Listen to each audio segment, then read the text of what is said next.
President Trump is calling it presidential harassment.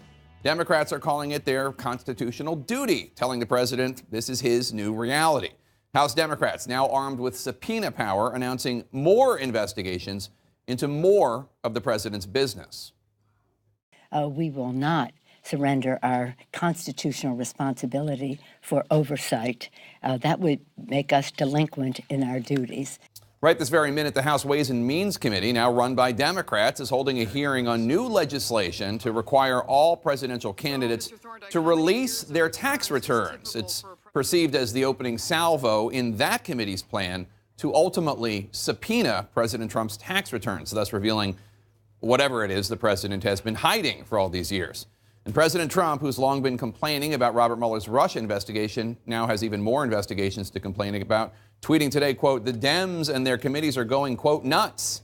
A continuation of witch hunt. The president's gripes include the fact that the House Intelligence Committee just unveiled a new sweeping investigation into whether the president's business interests are influencing in any way his foreign policy decisions. From an intelligence perspective, we need to make sure that the President of the United States is putting America first, not Russia or some other country.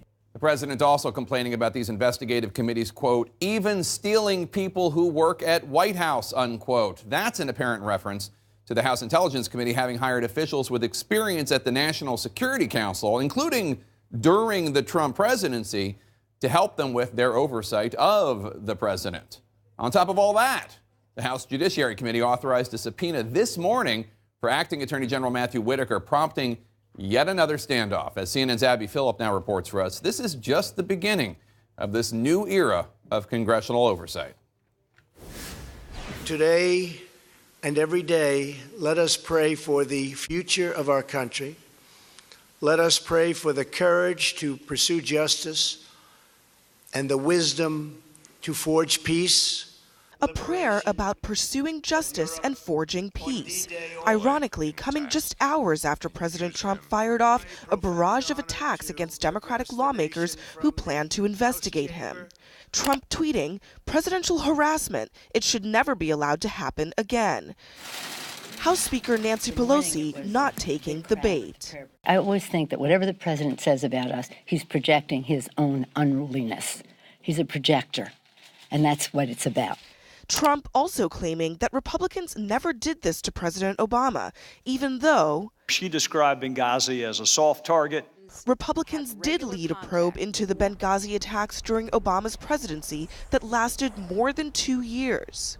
This as House Democrats announcing sweeping plans for public hearings with Trump cabinet officials and probe a laundry list of issues, including the separation of children from their families at the border.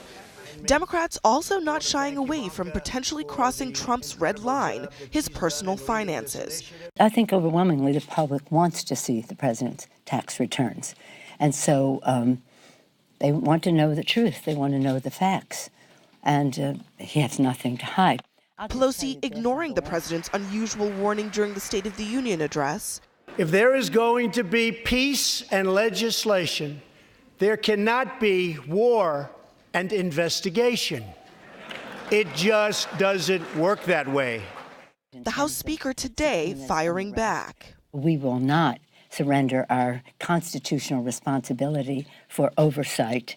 That would make us delinquent in our duties.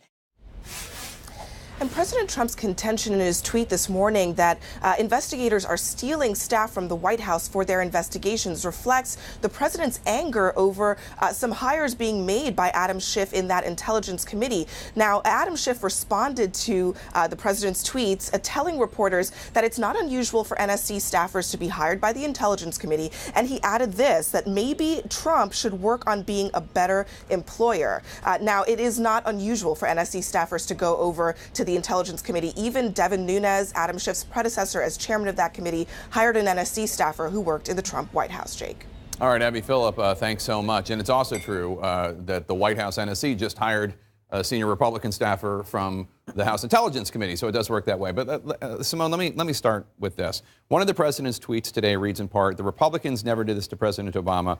There would be no time left to run government." There were a lot of hearings by President Obama, but I suspect President Trump would differentiate. He'd say, Benghazi, Fast and Furious, those were IRS, those were hearings about the Obama administration. The Democrats are doing investigations into my finances, things that I did before I even took office. Is that fair? I don't think it's fair, Jake. Look, I think the Democrats are doing their job. Congress Democrats are now in charge of the House of Representatives. They're in charge of the House of Representatives because the American people sent Democrats there to put a check on Donald Trump and to get things done. Part of that check is oversight. And so when we have not seen the tax returns from the president, when there are multiple people and individuals and things happening at the cabinet level, we could talk about Secretary Zink, we could talk about all these things that the Republicans, when they were in charge of Congress, they failed to exercise their oversight duties. And so now Democrats are picking up where the Republicans left off. And isn't there a risk here of Democrats being perceived as being too partisan, going after him in terms of like his personal finances? It plays into a narrative that he's trying to get something done and they're just stuck on the resistance mode. The problem is that the reason you didn't investigate Obama's tax returns, he released them. The reason that you don't have to investigate, his business interests and other presidents is because they put them in blind trusts. If you're going to do weird things are going to happen to you, and you can't just complain about that stuff. David? Look, there is a legitimate role for congressional oversight, clearly. It's abrogated on many occasions. I do think that that's legitimate oversight, responsibility they have. I do, though, think that, as Van points out, there's a definite, and you ask, right, there's a definite chance that the Democrats overplay this hand, and they're seen as being incredibly overly partisan and not trying to actually get anything done. People say, oh, we can walk and chew gum at the same time. No, they can't, actually. Right? The Congress can't walk and chew gum at the same time. They do one or two things at a time. And so when they're investigating, they're not legislating, and that's just a fact. If the president wants them to move on, he can just release all this stuff and we can move on. So listen, man, I think it's not just about his tax returns. There's going to be there's a fine line between legitimate oversight and harassment. Who gets to decide, though, what is legitimate The American oversight? public. The American public will decide. Definitely not Donald Trump. Welcome to the NFL. Elections have consequences, other cliches that apply. I think Democrats are within their rights to do oversight, obviously. And I think that he's within his rights to make the argument that this is a circus, which is the argument that he's going to continue to make. And it is a decision ultimately that will probably rest with the American people when it comes to the perception of this. And the perception of it is pretty important. But I think they're on solid ground with asking plenty of questions, as you say, about sort of unorthodox situations. The president's attorney, Rudy Giuliani, has openly admitted, he said it to me on State of the Union, that the president's attempts to discredit Robert Mueller were part of a PR campaign. Take a listen. It is for public opinion because eventually the decision here is going to be impeach, not impeach. Members of Congress, Democrat and Republican, are going to be informed a lot by their constituents. So our jury is as it should be, is the American people. So it's kind of the similar thing that he's doing with these investigations in the House. Absolutely, Jake. Every good communications person, every time Rudy Giuliani goes on television, goes like this. Because it's like, what are you saying? You're not supposed to be saying that. Yes, the president and his allies have been very clear that they are playing to not just the American people, but specifically to their base. And they are preparing for a situation to where public opinion will enter, and folks in the United States, in Congress and the Senate will be looking to what the constituents and what the opinion polls are saying. I frankly don't think that's a sound strategy. Listen, I was a staffer through the Clinton impeachment in the Senate, and I will tell you the House was rabid about this. And it was, remember, House and Senate were both Republican at that time, and the House tried to jam it through, and when it got to the Senate, it was a completely different ball of wax because public opinion and perception, people in America had had enough. They said enough. They were up in arms enough.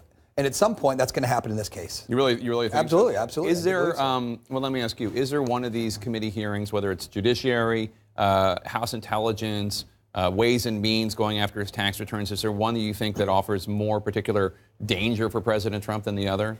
I know the tax returns one is exciting for people because it's this solid, concrete thing, but it also was it was dealt with during the election, so I'm not sure how much you get out of this.